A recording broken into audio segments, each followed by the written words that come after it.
Call halal Yahweh Bahashem Yahweh Shai Bahashem Rakakwadash. No more weather warnings.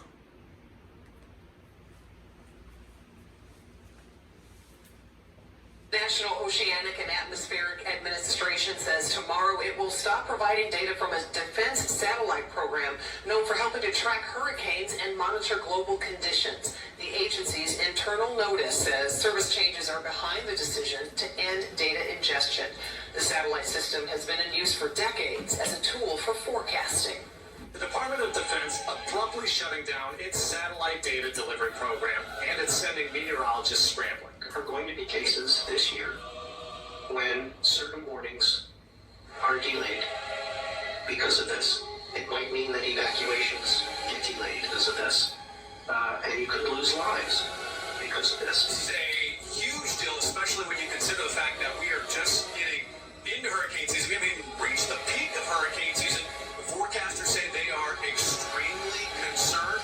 And that's because they're only going to receive about half the data they're used to, which makes it problematic when you think about accuracy as well as tracking a hurricane in real time. As you take a look at the video from previous hurricane season, starting Monday, June 30th, the Department of Defense is going to stop ingesting, processing, and transmitting real-time microwave data collected aboard 3 weather satellites. Meteorologists say this is going to severely impede and degrade hurricane forecasts for this season and beyond, and as a result impacting tens of millions of Americans who live in hurricane-prone areas. Hurricane experts say without this satellite imagery, there's going to be an increased risk of sunrise surprise, meaning when the sun goes down and then comes up, a hurricane could rapidly intensify, gain speed, perhaps become more powerful, and make landfall sooner than expected.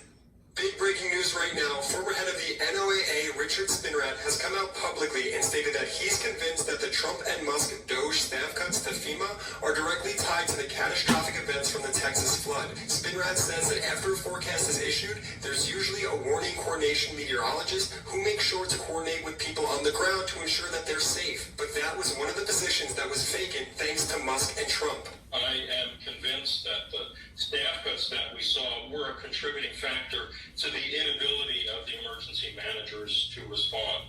The staffing was just fine, and the White House has concurred with this to get the forecast out, to get the watches and warnings issued. But when you send a message, there's no guarantee it's being received, so someone needs to follow up, and that's the warning coordination meteorologist, a position that was vacant. Suspect the folks did their job, but I don't know under what circumstances or conditions. A lot of the weather forecast offices now are not operating at full complement of staff, which means that you're really putting an extra burden on these folks. I don't know how much that was a factor in what happened in Texas this weekend.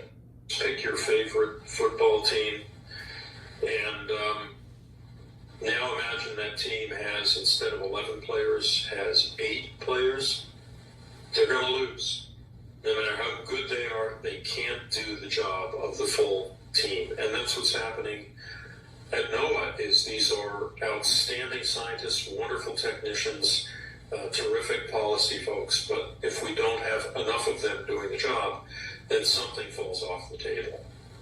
Without research, without staff to do the work, we can assume that the predictions, and not just hurricanes, tornadoes, floods, drought, wildfires, tsunamis, for that matter, are undoubtedly going to degrade. And that means that people's ability to prepare for these storms will be compromised. It undoubtedly means that additional lives will be lost and probably more property damage. And so you don't get the quality of the forecast and the watches and warnings and alerts if you don't have the people and the observational capabilities, and you can't fly the planes or the satellites are not giving you the data. You're going to suffer.